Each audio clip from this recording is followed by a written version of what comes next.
Hello and welcome to AC Reads. Today we'll be reading 5 ghost stories from Reddit. Story 1. My great-grandmother opened a portal to hell and cursed all the women in my family. This story makes me so nervous telling. I feel like I'm exposing darkness every time I speak about it. My grandmother invited possibly the devil himself into her home and brought a curse onto all of the females in our family after her. I have always wondered if this is the reason for all of my misfortune in life, or why every home I've lived in feels like something has followed. Let me start from the beginning of the story. What I'm about to tell you are the accounts of my mother and the daughters of my great-grandmother, which are my grandmother, my mum's mum, and her sister, my great-auntie. For as long as my grandma and aunt could remember, my great-grandma had a crystal ball, a Ouija board, and a pendulum all on her den table. She was a witch. She would hold seances, and pregnant women would come to her to determine the sex of their babies. Over 100 women came to her for this service, and out of those 100 she was never wrong. They all had what she said they would, and she charged $2 for this. The year is 1967. My great-grandmother was 14 and my great-auntie was 13. They were wild girls who liked to go out with boys, skip school, and come home late after partying. Throughout the years, my great-aunt, who was the main target of my great-grandmother's mischief, experienced several strange phenomena linked to my great-grandmother.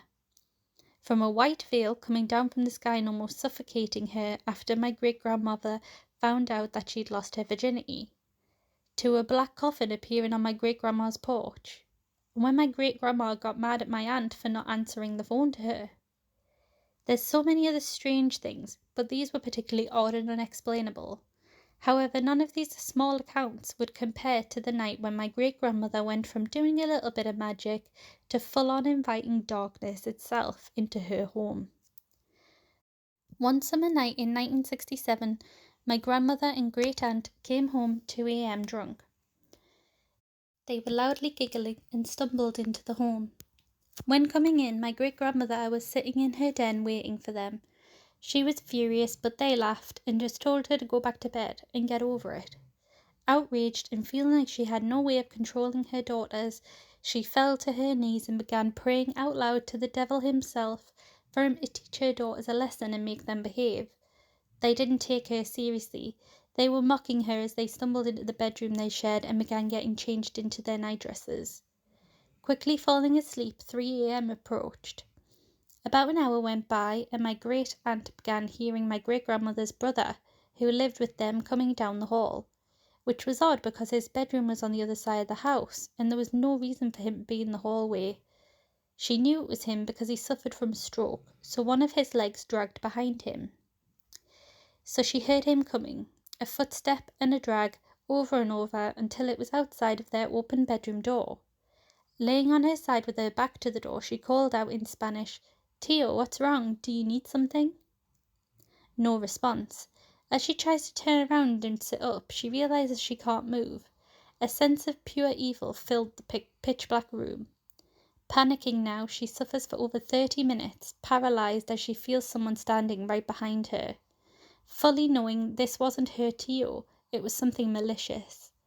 She began to feel her cover slowly pulled off her body, and her nightgown began to be pulled up over her shoulders. A quick slap to her back and an immense burning pain. She jolted to life and is able to move again, bursting into tears as she jumps out of bed. My great-aunt, now in hysterics, starts trying to wake up my sleeping grandmother next to her. She awakes and instantly starts freaking out and uncontrollably crying as well. The whole time this was happening to my great-aunt, my grandmother was having a dream that she died and went to hell, in her dream, which was only about an hour. She spent years in hell suffering. They held each other tightly, but my great-aunt's back was hurting her so bad. After telling her sister of her experiences, she shows her back to my grandma, and her back was a burn-like lesion in the shape of a goat hoof, with 3 distinct finger-like marks. as if they couldn't be more traumatized by the experiences they both had. That mark was all the validation that they needed to know this was real. Calming down now, my great-grandmother all of a sudden is at their bedroom door, startling them with a loud, menacing laugh. She then spoke the craziest thing. She said, "Oh, my poor girls, did something scare you?" After that day, the house never felt the same. Even if you had all windows open and all the lights on, it still felt dark. Doors would slam, locks would flick back and forth, kitchen drawers would open and silverware would fly out. Even late at night, the piano would play by itself. The house began to rot and fall apart. It stayed in the family until recently, when my great-aunt, who inherited the house after my great-grandmother passed away, fixed it up and sold it to someone who was unknowing of all of this. My great-aunt didn't want to own the house, much less live in it, knowing what was there and the events that had took place. I mean, how could she forget? She has a hoof-shaped scar on her back to this very day. You see, it should have ended with my great-aunt and my grandmother, but when she prayed to whatever it was that answered her, she asked for it to teach her daughters a lesson, and that means every daughter in our family, after her, is included. We all had terrible relationships with our mothers, and unexplainable things happened to us, from bad luck to paranormal activity. So if you move to the center of New Mexico, be careful, because you could be moving into a home with an over 40-year-old curse and a portal. Sometimes at night it turns on by itself, and last night the weirdest occurrence yet. My son started to cry, and as I was about to get up, his white noise machine turned on. I couldn't help but feel that was Carly watching out over me and my son. Story 5. My son is seeing people in my home. My 7-year-old son just informed me that he has been seeing people in my home. I was standing at my kitchen island with my back to my dining room, and my son was on the opposite side facing me. It was bright outside, and we were talking about his homework and laughing, when he looked behind me and pointed, saying, "There's a girl in a pink shirt behind you." I said, "What?" And he said, "A girl with a pink shirt. She just walked across the room behind you." My heart started to pound, so I, of course, looked and said, "Are you sure?" But he was adamant.